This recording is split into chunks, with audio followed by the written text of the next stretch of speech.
So the initial setup, the lights originally came on with the opposite setup initially working.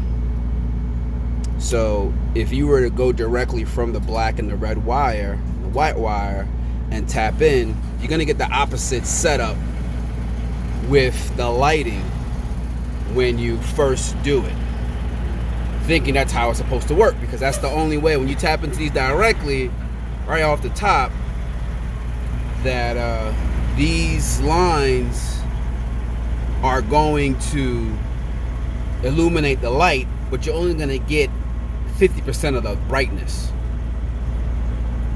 So I was running with them at 50% for a day because I couldn't figure out how to get the LEDs to light up.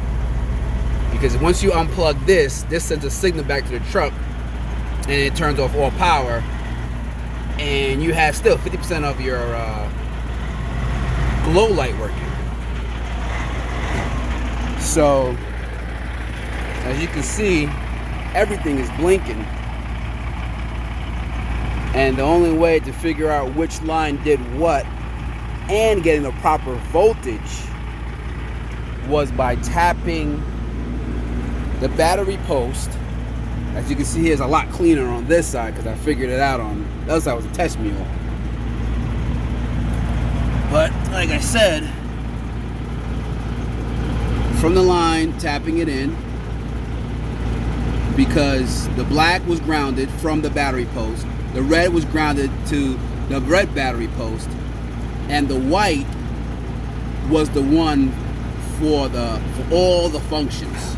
So that's what's tapped into the line for all the functions. That's when that's exposed, the white line.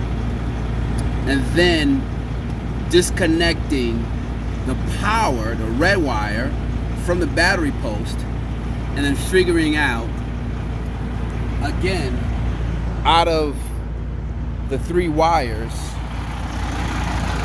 which was the hot line, which is this one, which is number 2, is the hot line, and the ground is number 3. The ground is number 3, and number 2 is all the functions. So if you can see clearly, you can see that it's numbered. So it's kind of irrelevant if you have another truck, but that's how I was able to get it to function each way I needed.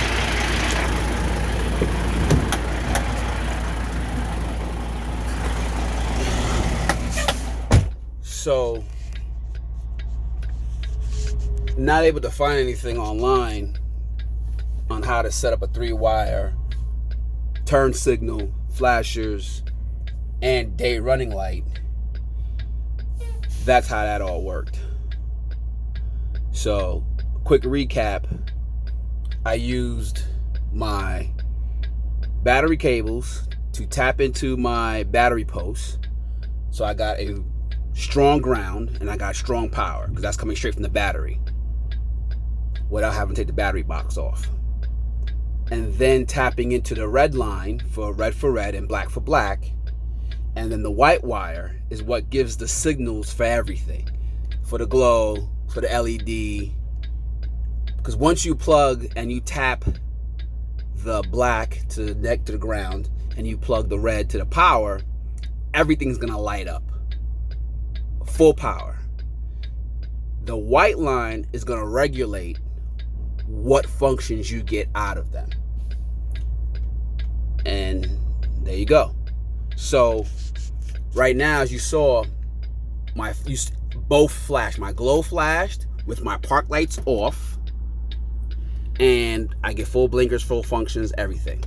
Now if I turn on my park lights, then my glow won't flash because it's getting a constant feed to stay on, but the LEDs will blink. So I'm gonna turn those on so you can see.